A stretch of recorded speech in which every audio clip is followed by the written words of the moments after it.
What is going on, everybody? Today, I want to talk a little bit about GI bleed and some things that you can think about other than GI bleed if a patient is sort of presenting that way, but you're not really 100% sold on the idea. So, I want to go ahead and talk a little bit about that. But I also want to remind you, don't forget this little book right here. You can get it for free. Go to freeemsbook.com, claim your copy. I'm doing this for the month of November, special little promotion.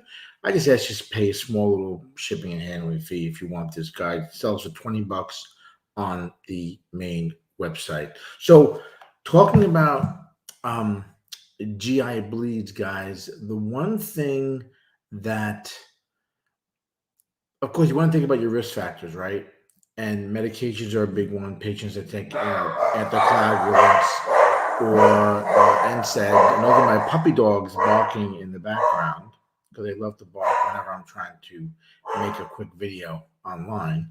But think about the blood, anticoagulants, and NSAIDs, patients that vomit a lot, bleeding disorders, um, things for like upper GI bleed. You can think of some causes that might be like ulcers or erosions in the esophagus. You can think of erosions and ulcers in the stomach, enlarged veins that are in the esophagus as well. Those esophageal varices. I think I did a video on that a little while ago. And even a tear in the lining of the esophagus after vomiting. There's actually a name for that. You might see on a test a tear in the lining of the esophagus after vomiting. I'm not sure if extra points, if you can go ahead and put that in the comments below. But what I want to also mention is some of the causes you can see when with lower GI bleed, some of the risk factors there as well, right? So some of the common causes of that is polyps you might have in the large intestine. Hemorrhoids could be something. Abnormal blood vessel the patient has. Uh, I'm trying to think what it is. Something called atriovenous malformations that might be in the intestine as well.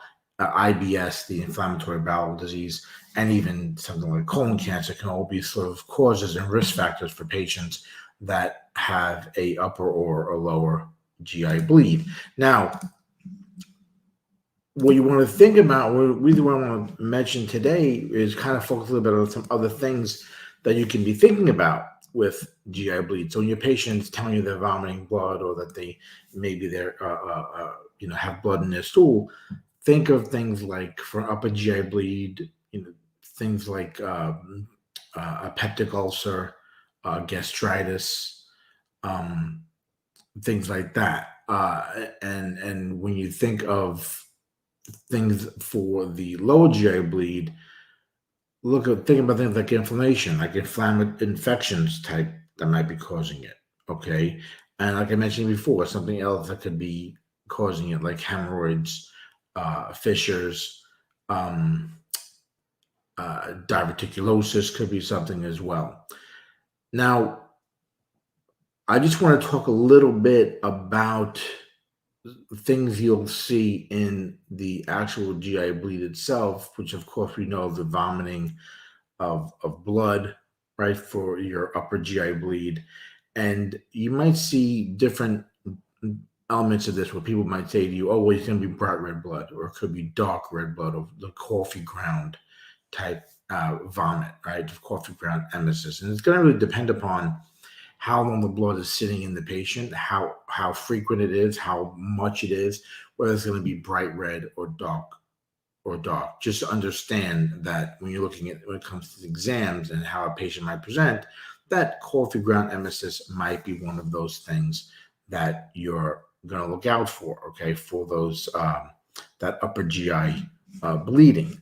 Okay, and when we're talking about things like your lower GI bleeding, and you want to look for the blood in their stool, right? Blood in the rectum, and that could be also dark or bright red, and depending upon what's going on as far as uh, how long they've been bleeding, how much they're bleeding.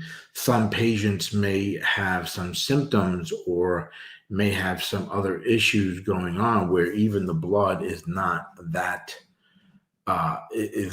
much.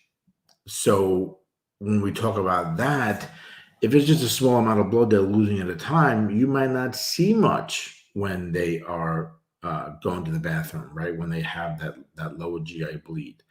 Um, so some things to think about, guys, because you don't want to just say, okay, well, they're a lot of times you'll see people who think that the lower GI bleed, if it's a hemorrhoid that's bleeding, and the patient says it's bright red, they might think, well, it's just a hemorrhoid, right? A lot of times it can be, but as with anything else, think of the bigger picture. Think about some of the risk factors that the patient might have. Are they an alcoholic? Are they on those medications that I mentioned earlier?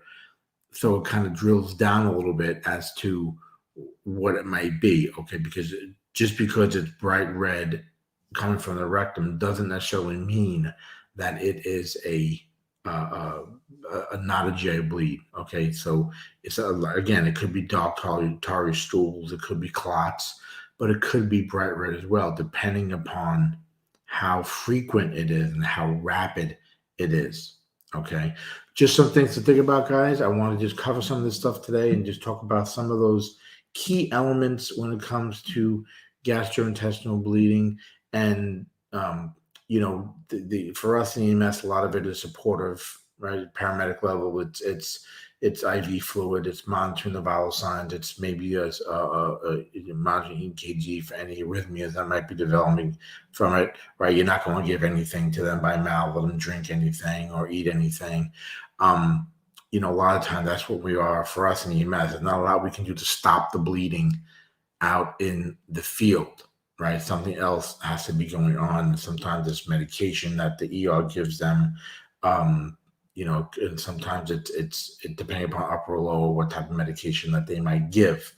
Okay, and if it's a lower GI bleed, maybe they might have to get a colonoscopy to find out where the blood is coming. We're not doing that in the back of the ambulance, right? So just some things to think about, guys. I hope this helps you out a little bit. Something to think about, like I said, when you encounter patients in the field that you might consider that might be having a GI bleed. So just keep these in your mind when you encounter these patients, on not necessarily that you're going to immediately think they have a GI bleed, but think of some of the other things that I mentioned that might be causing them to be bleeding from their rectum or causing them to be vomiting blood. So I'm going to end it there, guys. Don't forget, you want a copy of this book, I am giving it for free. The lighting here is a little bright, but giving it for free. freeemsbook.com. Go claim your copy before I run out or before the promo that I'm doing this on ends by the end of November. All right, that's it for me, guys. As always, I am Jim Hoffman from EMSSCO.com. Stay safe.